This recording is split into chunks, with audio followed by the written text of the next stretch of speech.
അപ്പോഴേ നമ്മുടെ ഓണം കളക്ഷനിൽ ഒരു അടിപൊളിയായിട്ട് നമുക്ക് ഒരിക്കലും മാറ്റി നിർത്താൻ പറ്റാത്ത ഒരു സൂപ്പറായിട്ടുള്ളൊരു ഐറ്റം കൊണ്ടാണ് വന്നേക്കുന്നത്. കണ്ടോ കണ്ടോ, പാലക്കാമാല കണ്ടോ, നമ്മുടെ പരമ്പരാഗതമായിട്ട് നമ്മൾ ഉപയോഗിച്ചുകൊണ്ട് വരുന്നൊരു ആഭരണമാണല്ലേ ഈ പാലക്കാമാല.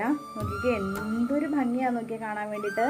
അതിൻ്റെ ഇത് കണ്ടോ, നല്ല റൂബി സ്റ്റോൺസ് ഒക്കെ കൊടുത്തിട്ട് നല്ല പെൻസിൻ്റെ ഒക്കെ ആയിട്ട് കണ്ടോ, എന്ത് രസമാണെന്ന് നോക്കി കാണാനായിട്ട്. കണ്ടോ, ഇയറിങ്സ് വരുന്നത് ഇങ്ങനെയാണേ. രസമാണെന്ന് വെച്ച് കാണാൻ. പാലക്കാമാല, പാലക്ക കമ്മലും മാലയൊക്കെ ഭയങ്കര ഇഷ്ടമാണ് എല്ലാവർക്കും, നമുക്കെല്ലാവർക്കും ഭയങ്കര ഇഷ്ടമാണ് ഇടാനായിട്ട്. അപ്പോൾ ഇതിൻ്റെ ബാക്കിൽ ഇതാ ഇങ്ങനെയാണ്, ചെയിനാണ് വരുന്നത്, അഡ്ജസ്റ്റബിൾ ആയിട്ടുള്ളത്. നമുക്കൊന്ന് ഇട്ട് കണ്ടോ, നല്ല ഭംഗിയായിട്ടല്ലേ കാണാനായിട്ട്. കണ്ടോ, എന്ത് രസമായിട്ടൊരു നല്ലൊരു എലഗന്റ് ലുക്കല്ലേ കാണാനായിട്ട്. കണ്ടോ, ഇതിന്റെ കമ്മലും അടിപൊളിയാണ് കാണാൻ. പാലക്കാമാലയും കമ്മലും അല്ലെങ്കിൽ എപ്പോഴും നമുക്ക് എപ്പോഴും ഇഷ്ടപ്പെടുന്ന ഒരു ഐറ്റം തന്നെയാണല്ലേ. അപ്പോൾ അത് അഫോർഡബിൾ ആയിട്ടുള്ള റേറ്റിൽ നിങ്ങൾക്ക് വാങ്ങിച്ചെടുക്കാവുന്നതാണ് കേട്ടോ. അപ്പോൾ നിങ്ങൾ ഇഷ്ടപ്പെടുന്നത് എനിക്ക് DM ചെയ്യാം.